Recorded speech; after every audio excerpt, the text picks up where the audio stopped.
Boundless steppes, majestic mountains, deep rivers, and beautiful lakes. Kazakhstan is famous not only for the amazing beauty of its nature, but also for its ancient history, unique culture, and hospitality. Let's go up to the clouds and then descend to the ground to get a good look at all of the charm of the Kazakh land.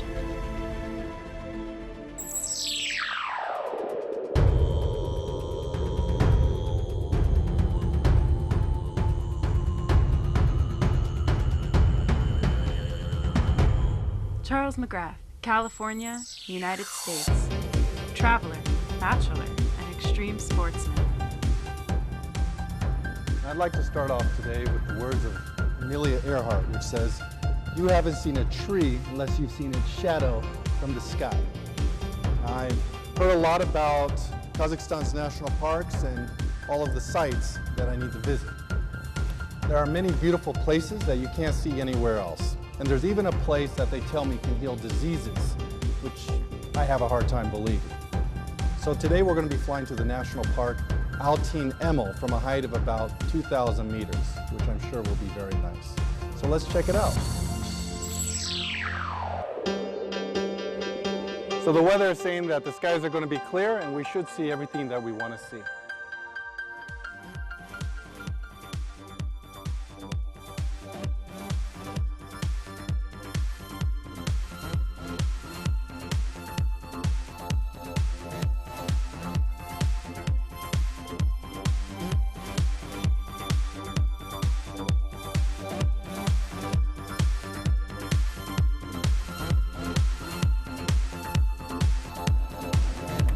I've noticed that Kazakhstan's people are very hospitable. They've given me lots of information about their national parks and stories, impressions, so many of which that, quite frankly, I can't remember all of them.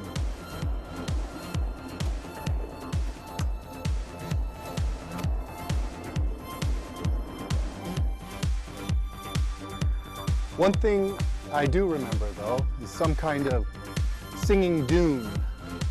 Whether or not it sings or not, I'll have to see for myself.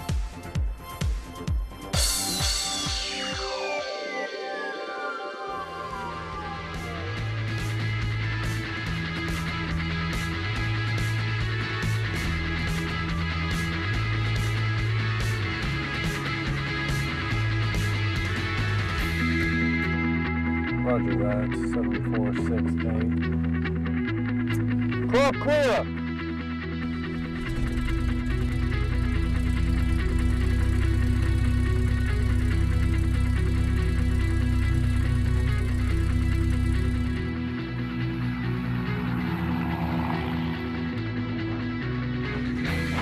We welcome you on board the Cessna 172. We are flying to Altyn-Emel National Park.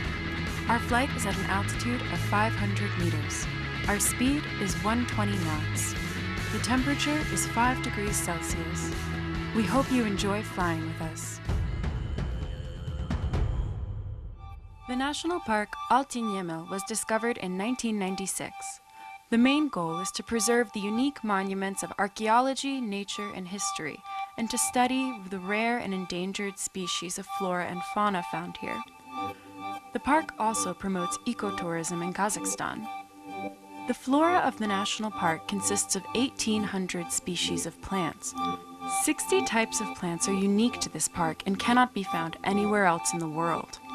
If you are interested in flora, the national park can show 56 species from the IUCN Red List of 393 in total. At the national park Altyn-Emel, you can see great monuments of nature, the Singing Dune, the historical stone stela Oshaktas, and a 700-year-old willow tree growing in the middle of the steppe, and the well of Shokan Valikhanov.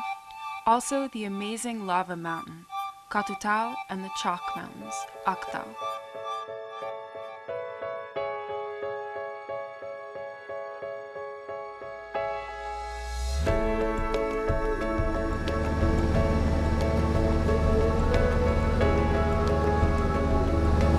I see a small desert in the middle of the steppes.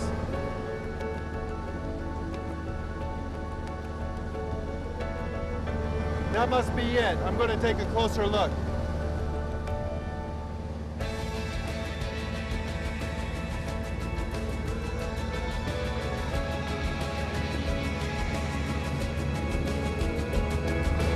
It's like a small lake in the middle of the steppes.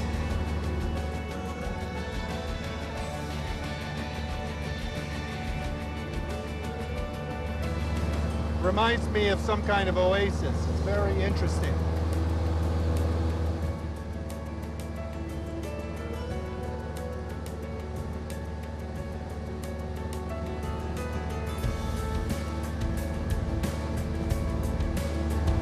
Wow, very interesting. There's some very large stones down there that are arranged in a circular pattern.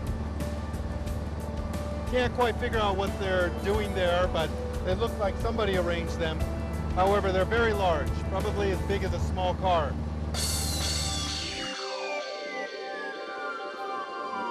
There was no place to land at the national park, so I decided to land nearby.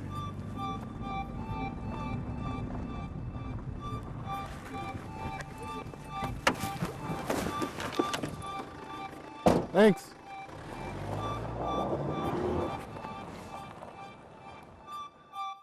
The guy that gave me a ride told me that I first need to find the park ranger's office to buy a ticket before visiting the park.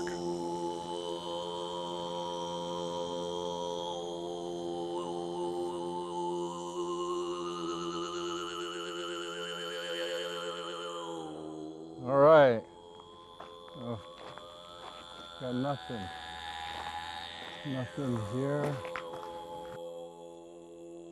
Gotta get up high.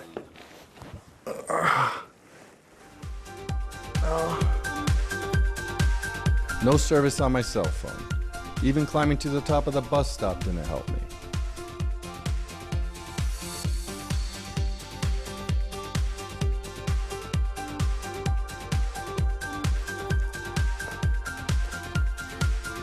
Well, here I am in Kazakhstan in the middle of nowhere, and I don't have a signal, unfortunately. So, oh, what's that? Maybe it's a map.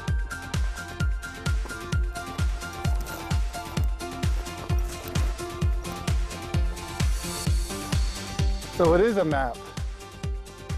All right. I believe we're right here at Bashi.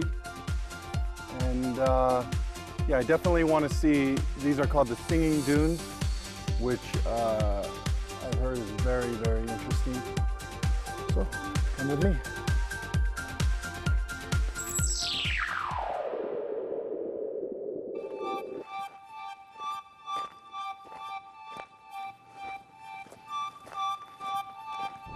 So I'm headed to the Singing Dunes now, and it's quite windy. And unfortunately, we have some dark clouds, rain clouds. I hope it doesn't start raining before I get there. And at this time of year, it's October. You can see the weather changes very quickly. So make sure you bring some gloves, a skull cap, which I have in my bag, and even maybe some stylish earmuffs.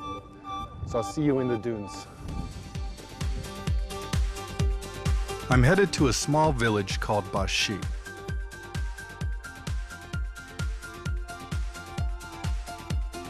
The weather here can change at any moment. I've caught a good tailwind.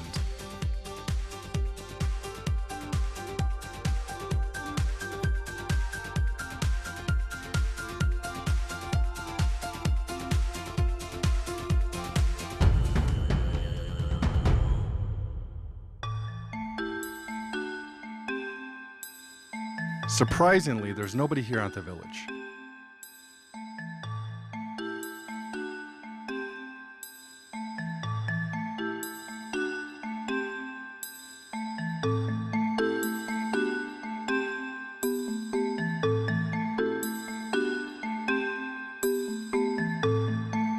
Have you ever tried water straight from the well? It's so refreshing. Just a lonely dog and nobody else.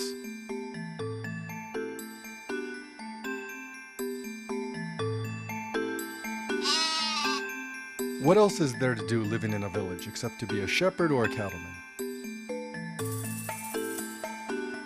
Seems like children are coming back home from school and the village is becoming alive.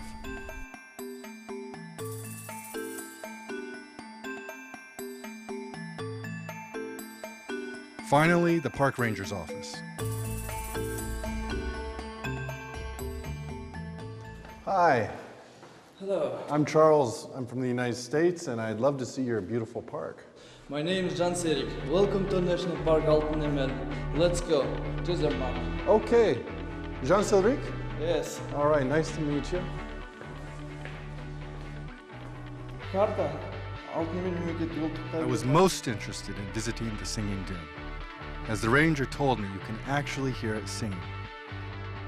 Singing Dunes. Singing, yes. Oh, Singing Dune. dumb.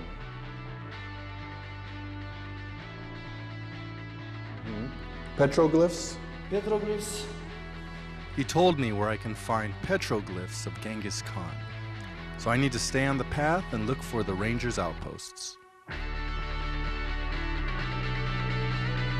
The park ranger told me that I must visit the willow trees, which, legend has it, they actually possess healing powers. Rakmiel. You are welcome. Жүріңіз, билетіңізді алыңыз, кассадан. Oh, before I get a ticket, can I get a selfie? It's okay, no problem. Okay, great. To be a ranger really means to love your job. I could see how excited he was telling me about the national parks of Kazakhstan and advising me on all the other parks that I should visit. In Altyn-Emel, there is an experimental reintroduction of Przewalski's horse, or also known as the Jungarian horse, which is a rare and endangered subspecies of wild horse native to the steppes of Central Asia.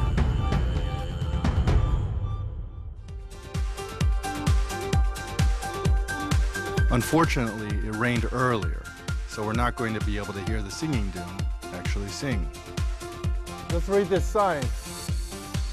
Payushi Barhan, that means singing dunes.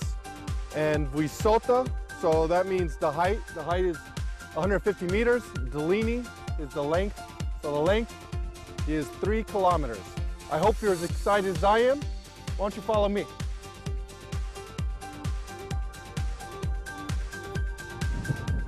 Reminds me a little bit of Star Wars. According to legend, this dune appeared thousands of years ago, even before Genghis Khan, known as Genghis Khan in America, came to this land. Winds bring sand from the banks of the Ili River. This dune doesn't move because the angle at which the mountains around it are situated. Some people believe that the sound is produced by the friction of sand against sand. Not all sands sing, whistle, or bark in the same way. The sounds heard have a wide frequency range that can be different for each patch of sand. Water also influences the sonic effect. Wet sands are usually silent because the grains stick together instead of sliding past each other, but small amounts of water can actually raise the pitch of the sounds produced. Nevertheless, I'm going to climb to the top, and I'm sure the view up there will be well worth the hike.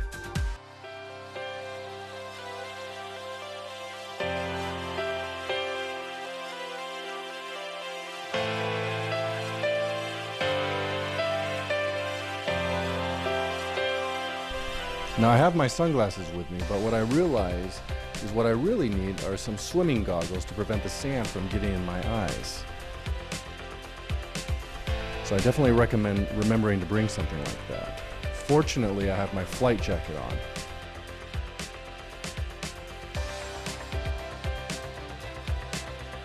The ranger told me that the name of this national park comes from Genghis Khan.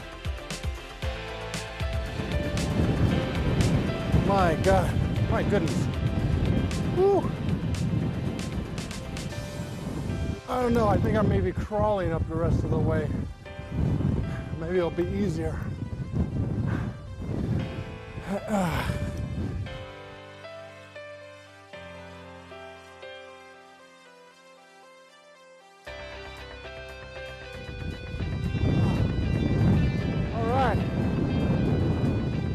made it. According to legend, Genghis Khan came here with his army. Standing in the middle of the steppes, he saw what looked like a saddle in between the two mountains and called this place Altyn-Emel, which means golden saddle in the Mongol language.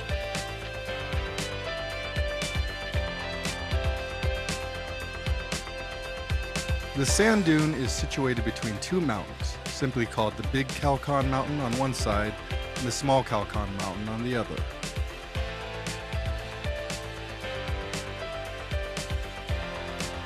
Well, I finally made it to the top of the singing dunes, and it's an amazing view. If you look at the mountain here, this valley being up here at the top of the dunes, words can't describe what it's like.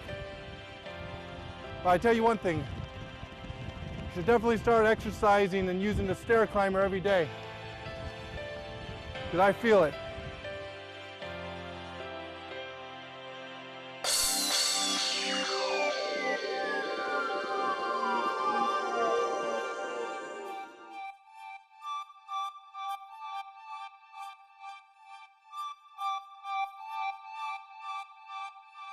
So I made it to the top. I certainly don't want to walk down it because I'm tired.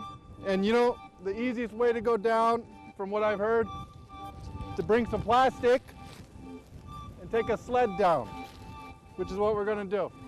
Woo!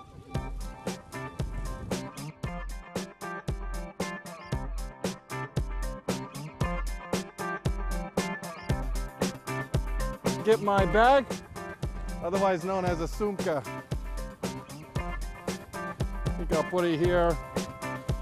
I'll just hold on to it just in case things get a little ugly on the way down. I'm gonna let go. Are you ready? Yeah. I don't know if this is a good idea or not, but let's give it a try. That's not too fast. I wasn't able to slide down the sand dunes because the sand was wet.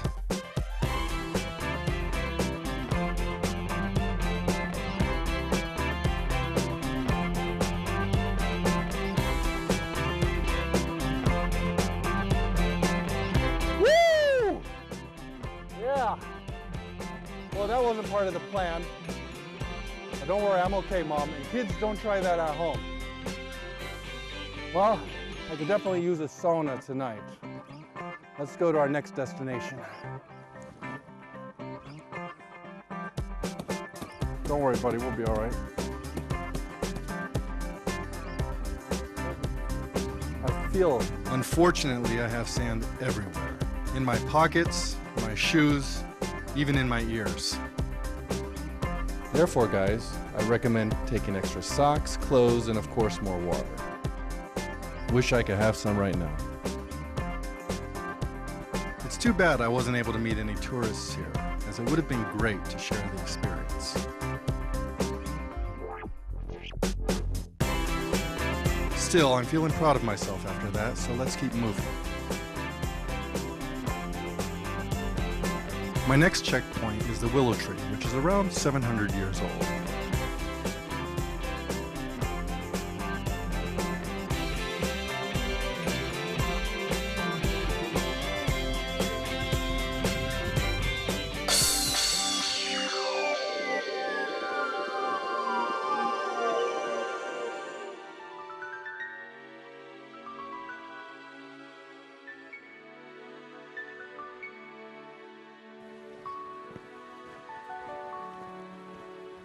So this must be the tree that the rangers were talking about. They say it's about 700 years old, so let's take a closer look.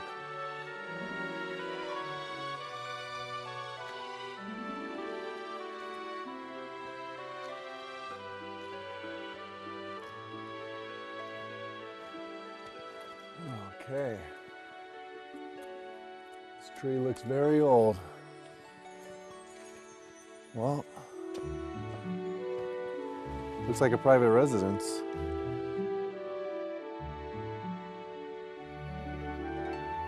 Hello? Anybody here?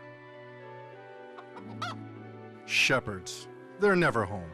I need to get a selfie, so let's just sneak in.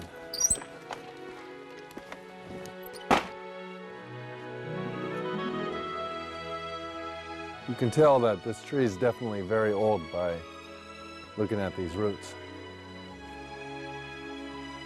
Very big. Okay, let me do some selfies here.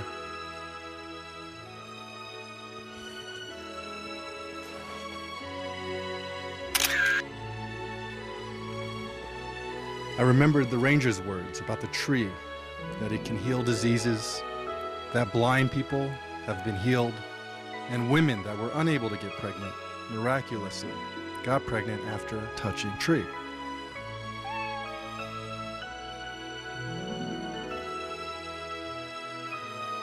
Well, it looks like, let's go take a look at their backyard. Maybe there's something interesting back there.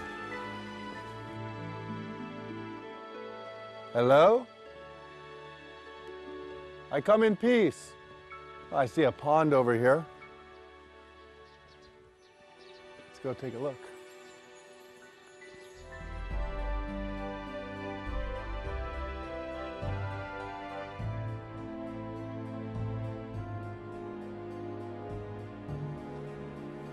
Well, there's a boat over here, but it looks too big for this pond.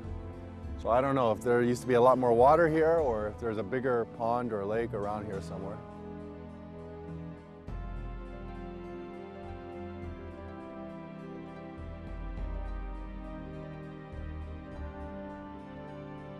It was a nice place to spend some time. After touching that willow tree, something happened to me. Maybe because it reminded me of my grandparents' house. They also lived off a pond.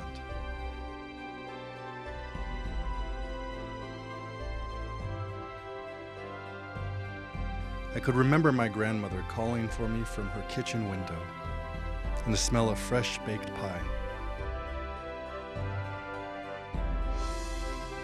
My grandfather used to take me fishing with him. What a nice childhood I had.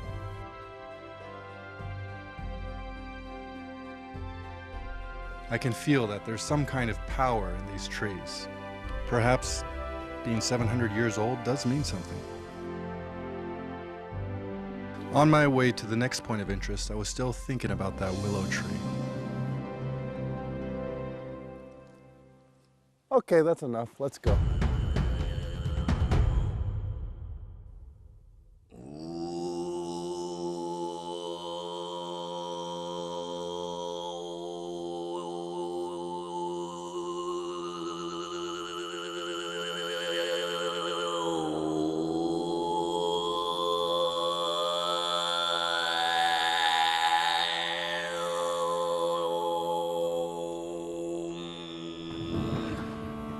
So I read that these stones here were used by Genghis Khan.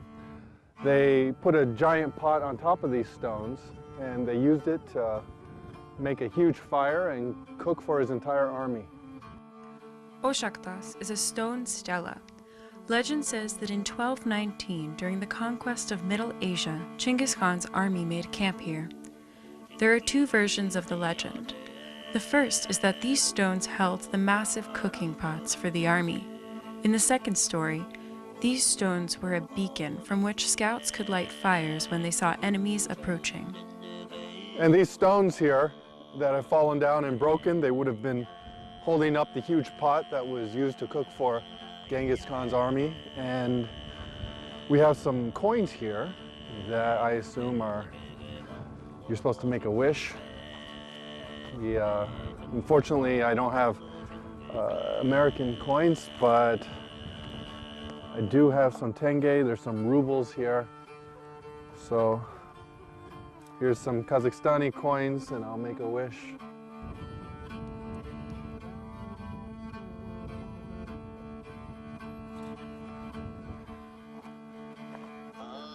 We can see some petroglyphs here, which I read were used by the Mongols during Genghis Khan's era. And that's why they're quite sure that these stones were used by Genghis Khan. And it fits with the legend.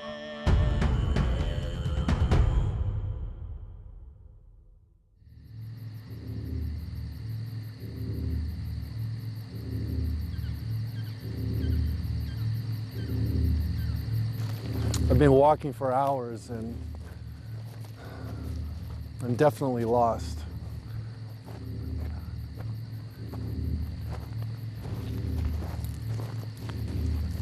I don't know which way to go.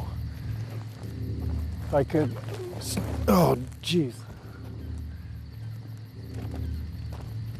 If I could see the North Star, I could at least figure out which direction I was going, but you can't see any stars and I can't even see the moon. I can't believe this. This is bad.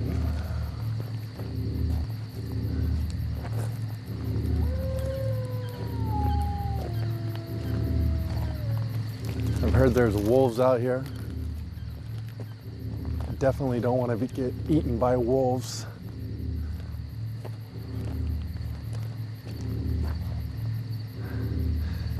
I see a light.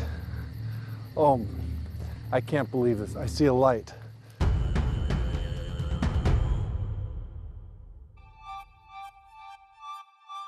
Hopefully there's some people over there and maybe some food and water. Wow. Come on. There's got to be people over here.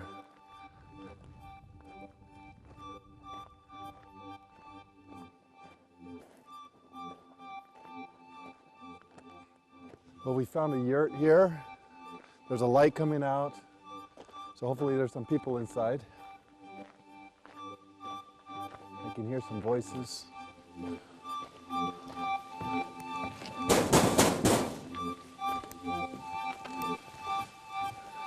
Hello? Здравствуйте. Hi. Здравствуйте. Здравствуйте. I'm Charles. Санжар, очень приятно. Sanjar, очень приятно. I'm from California. I'm filming a TV show about Kazakhstan. And we were lost for hours. Заблудились, что ли? Да. Здесь холодно, давайте Yeah. внутрь зайдем. Oh, спасибо. Okay, come on. Проходи.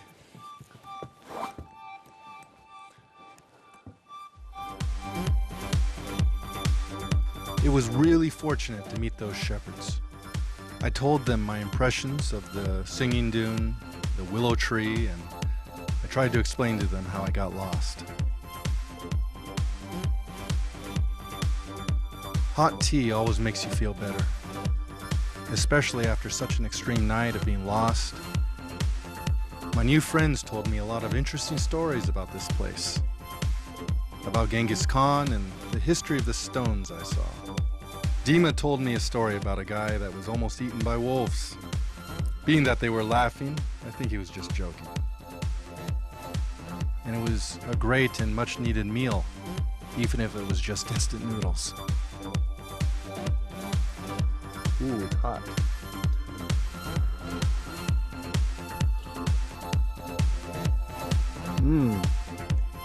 Al dente.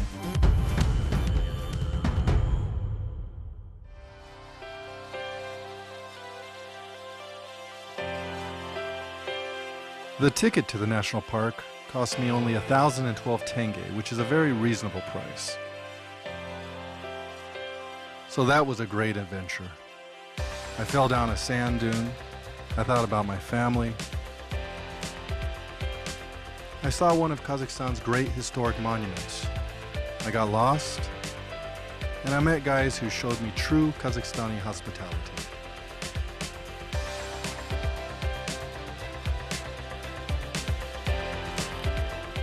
Well, I've come to the end of another great adventure, and as I always like to do, as per my ritual, I like to end a great journey by throwing a paper airplane.